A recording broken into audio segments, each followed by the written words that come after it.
Alloh latifdir. Bandalariga o'ta mehribondir. O'ta lutfi karamlidir. Shuning uchun banda qancha osiylik qilsa ham, qancha kofirlik qilsa ham tavba qilib kelsa lutfi bilan kechirib yuboraveradi. Yurgizib yuboraveradi. Ana mana shu narsani insonlar juda yaxshi o'zlariga singdirishlari kerak. Hozir ko'p odam mana shu gapni aytayapti.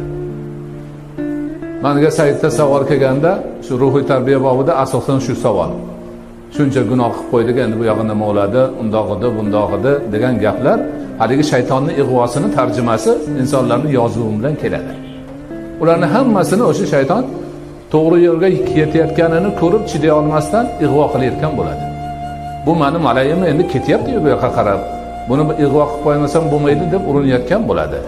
Mana buni yoshlar ayniqsa o'sha shahvatga berilganlar, g'aflatda qolganlar yaxshi tushunib olishlari kerak. Sidqidildan tavba qilsa, Allohning qodirligiga ishonsa, Allohning latifligiga ishonsa, o'zidangina yordam kutsa, Alloh uni demak g'aflatini ham yo'q qiladi, shahvatini ham yo'q qiladi, raviyadek, mo'tadil ravishda Allohning dinida borishini ta'minlaydi.